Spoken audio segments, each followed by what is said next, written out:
How long, O Lord, will you forget me forever? How long will you hide your face from me? How long must I take counsel in my soul and have sorrow in my heart all the day? How long shall my enemy be exalted over me? Consider and answer me, O Lord my God. Light up my eyes, lest I sleep the sleep of death, lest my enemy say, I have prevailed over him. Lest my foes rejoice because I am shaken. But I have trusted in your steadfast love. My heart shall rejoice in your salvation. I will sing to the Lord because he has dealt bountifully with me.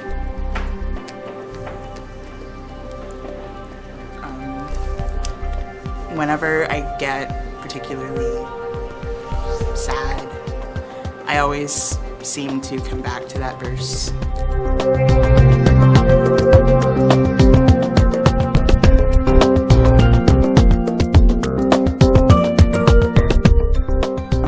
I was always a very shy and soft-spoken kid. I was pretty much the gem of all my teachers' classes because I was always quiet and did what I was told and all that stuff. Both my parents worked a lot, so my brother, who is 11 years older than me, babysat me all the time, and it was an experience because being 11 years older than me, he would torment me. My mom was very withholding with her love and like praise for good things that I did. Around age 5 was when I stopped feeling like my mom loved me because she was strict on me and she always made me feel like I wasn't good enough and nothing that I did was good enough. I spent most of my childhood being angry and depressed and at times suicidal. I actually tried to commit suicide at least 5 or 6 times. Yeah. Music was a very big thing for me because it actually kept me from going crazy and kept me from being sad as much. One of my very best friends, who I've known most of my life, his name was Danny. He was like a Christian kid. He grew up in church and all that stuff, and he used to be my shoulder to lean on all the time when I was sad, and I'd always talk to him. And he would always tell me, you know, there's a reason for everything. You know, you're given the life that you're given because you're strong enough to live it. And, you know, that always resonated with me. And he was actually killed in a car crash 2 years ago. I was 18 when I actually moved out of my parents' house. And I started my first job and I started searching for a church home. And I went to a lot of churches in a lot of places because I've lived in several different states, and it wasn't, none of them up until this point were quite right, because I either felt like I couldn't be myself, or I felt like I couldn't be honest with the people there, or I felt like they were judging me.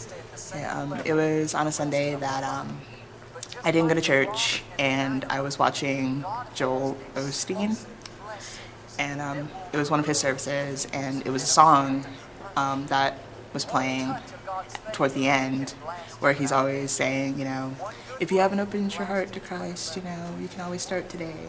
That is when I opened my life to Christ. So music was a big part of my life, and it still is, and it was the second real job that I wanted to have.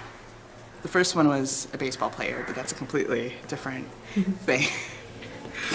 And then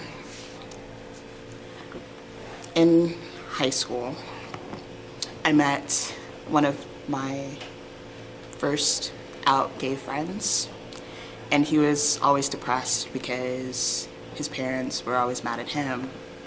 And then I was like,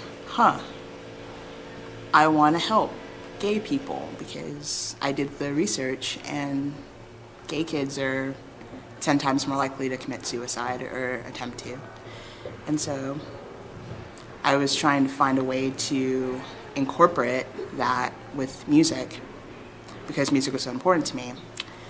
And then, idea in my head, I came up with the idea for these Marks Remain clothing. And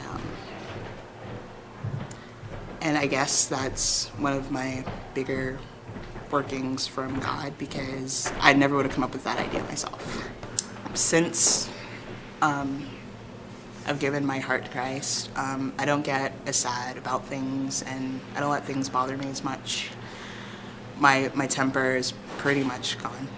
And I found Amy, who was the worship leader at Transformation House when I first arrived.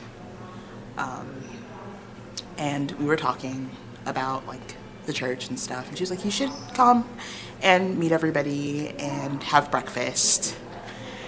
And so I did. And when I first arrived, everybody hugged me, everybody said hi to me. Chris actually wanted me to play that Sunday, and I wasn't prepared for that at all. But through like worship and the service, I felt the Holy Spirit here, and I felt very much at home, and I just felt like, you know, I could be myself with everyone here, and, you know, this is very homey for me.